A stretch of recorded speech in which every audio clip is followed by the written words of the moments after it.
श्रोते हो, आता आपण ऐकणार आहात जालना जिल्ह्याचं वार्तापत्र. मराठा आरक्षणाच्या मागणीसाठी अंबड तालुक्यातल्या आंतरवाली सराटी इथं आंदोलन.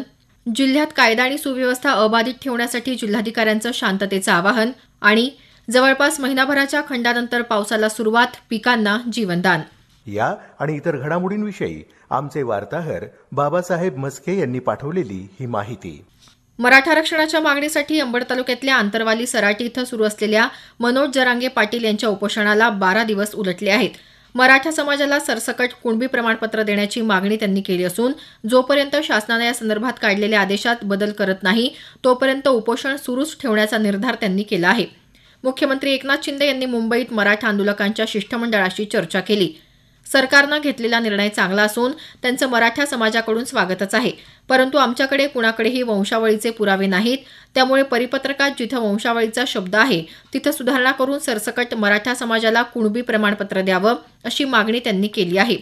दरम्यान आंतरवाली सराटी इथं जरांगे यांचं उपोषण सुरू झाल्यानंतर आंदोलकांवर पोलिसांकडून झालेल्या लाठीचार्ज घटनेचे पडसाद राज्यभरात उमटले.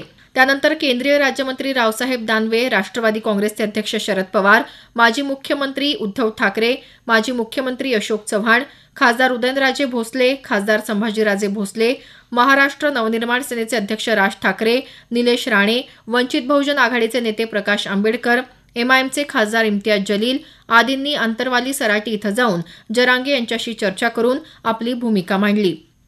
राज्य शासनाकडूनही वैद्यकीय शिक्षण मंत्री गिरीश महाजन, मंत्री संदीपान भुमरे, अतुल सावे, माजी मंत्री अर्जुन खोतकर, आमदार राजेश टोपे यांच्या शिष्टमंडळानं जरांगे यांच्याशी त्यांच्या मागण्यांबाबत 2 वेळा चर्चा केली. आंतरवाली ग्रामस्थांवर झालेल्या लाठीहल्ला घटनेची उच्चस्तरीय चौकशी राज्याचे अतिरिक्त पोलीस महासंचालक संजय सक्सेना यांच्याकडून केली जात आहे. जिल्ह्याचे पोलीस अधीक्षक तुषार दोशी यांना सक्तीच्या रजेवर पाठवण्यात आलं असून त्यांच्या जागी प्रभारी पोलीस अधीक्षक म्हणून शैलेश बलकवडे यांची नेमणूक करण्यात आली आहे. आंतरवाली आणि जालना इथं आंदोलनादरम्यान गुन्हे दाखल झाल्यानंतर पोलिसांनी अटक केलेल्या 33 तरुणांना न्यायालयानं जामीन मंजूर केला आहे. दरम्यान जरांगे यांच्या आंदोलनाला राज्यभरातून मोठा प्रतिसाद मिळत असून दररोज शेकडो मराठा समाज बांधव आंतरवाली इथं येऊन उपोषणास पाठिंबा देत आहेत.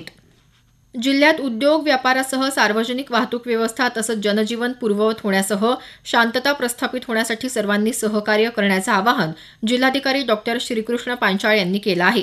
मराठा आंदोलनाच्या पार्श्वभूमीवर जिल्हाधिकारी कार्यालयात आयोजित शांतता समितीच्या बैठकीत ते बोलत होते.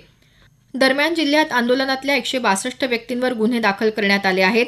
दाखल करण्यात आलेली कलमं कमी करण्याचे अधिकार असून चार्जशीट दाखल करतेवेळी कमी करण्यात येतील असं पोलीस अधीक्षक शैलेश बलकवडे यांनी यावेळी सांगितलं. तरुणांनी सोशल मीडियावरील आक्षेपार्ह व्हिडिओ चित्रफितीवर विश्वास ठेवू नये तसंच फॉरवर्ड करू नये असं आवाहनही त्यांनी केलं आहे.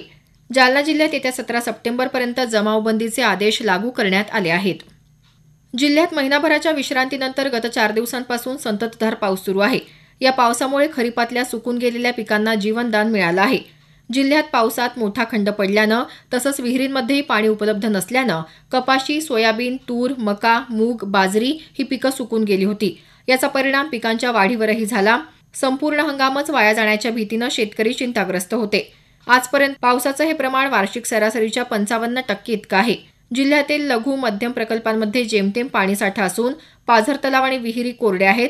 त्यामुळे शेतकरी सर्वदूर जोरदार पावसाच्या प्रतीक्षेत आहेत. जिल्ह्यातल्या 4 तालुक्यातल्या 8 महसूल मंडळाला 25% अग्रिम पीक विमा मंजूर झाला आहे. याबाबतची अधिसूचना जिल्हाधिकाऱ्यांनी काढली असून युनिव्हर्सल संपो पीक विमा कंपनीला याबाबत कळवण्यात आलं आहे.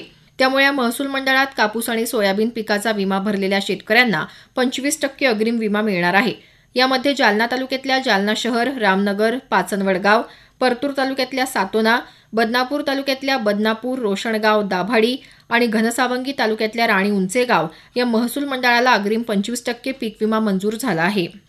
स्वातंत्र्य दिनानिमित्त जालना इथं जिल्हाधिकारी कार्यालयाच्या प्रांगणात अल्पसंख्याक मंत्री अब्दुल सत्तार यांच्या हस्ते मुख्य शासकीय ध्वजारोहण झालं.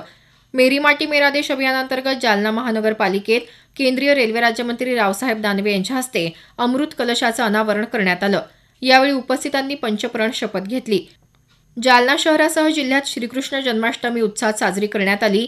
यानिमित्त शाळांमध्ये दहीहंडी उत्सवासह विविध स्पर्धांचं आयोजन करण्यात आलं होतं. जालना जिल्ह्याचं वार्तापत्र आताच आपण ऐकलं. या वार्तापत्राचे लेखक होते बाबासाहेब मस्के. जिल्हा वार्तापत्राचा हा कार्यक्रम आकाशवाणी औरंगाबाद केंद्राच्या प्रादेशिक वृत्त विभागानं सादर केला.